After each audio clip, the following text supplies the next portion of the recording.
When we think about the Mafia, we usually imagine men in black suits, secret meetings, criminal organizations controlling cities, protection rackets, smuggling operations, extortion schemes, and underground empires worth millions of dollars.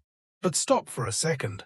What if the instinct that created the Mafia didn't appear a few hundred years ago, but had already existed 50,000 years ago? Could cavemen actually build a Mafia organization? It sounds ridiculous, but in reality, it might have been one of the first things they would do. Because the Mafia doesn't begin with money.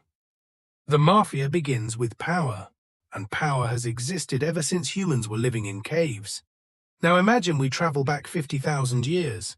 No money, no government, no police, no laws, only nature, small tribes, woolly mammoths, and hundreds of different ways to die every single day. In that world, the most valuable thing isn't gold, it's resources, water, fire, meat, and safe caves, and that is where Grog enters the story. At first, Grog was just an ordinary hunter, but unlike everyone else, he realized something. Why hunt mammoths every day when you can make other people hunt for you? That was the very first moment of Mafia thinking. While the rest of the tribe rushed into the plains to face 6-ton mammoths, Grog started gathering the strongest people around him, not to hunt, but to control. The first target was water. If a tribe wanted to survive, they needed water every single day. If Grog controlled the only lake in the area, he wouldn't need to hunt anymore. People would bring food to him themselves, in exchange for the right to drink water. Sound familiar? That was the first protection racket in human history. After a few months, Grog's organization kept growing. The strongest people joined, the weakest people obeyed. Want to hunt in the Northern Valley? Pay a portion of your meat. Want water? Pay with animal skins. Want to use the largest cave during winter? Pay an additional protection fee. Of course.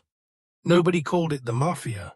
Grog called it a maintenance fee for order, and every Mafia organization in the future would use exactly the same argument.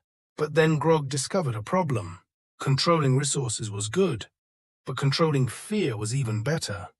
One day, a hunter refused to pay his share of meat. The next morning, he woke up and discovered that all of his stone spears had disappeared. Nobody knew who took them. Nobody saw anything, but everyone understood the message. That was the moment fear was born. From that day forward, Grog didn't need to appear in person. His reputation did the work for him, just like modern Mafia bosses. The most dangerous person isn't the one who beats you. It's the one who makes you believe they can beat you whenever they want. A few years later, Grog's organization had grown far beyond a single tribe. Hunting groups from different regions started paying tribute. Animal skins, mammoth tusks, dried meat, flint stones, everything flowed toward the center of power. For the first time in human history, an underground organization spanning multiple tribes had appeared. No logo, no offices, no bank accounts, but power, a lot of power. And then the inevitable happened. Another tribe decided to build an organization of its own. Because in every era, wherever there is one successful Mafia, a second Mafia will emerge and try to take the territory. The first gang war in human history had begun, not with guns, not with bombs, but with stone spears, wooden clubs, and terrified woolly mammoths. If that had actually happened, human history might have turned out completely differently. Because as it turns out, the first thing humans organized efficiently might not have been civilization. It might have been organized crime, and the first crime boss in the world probably didn't wear a black suit. He wore mammoth skin.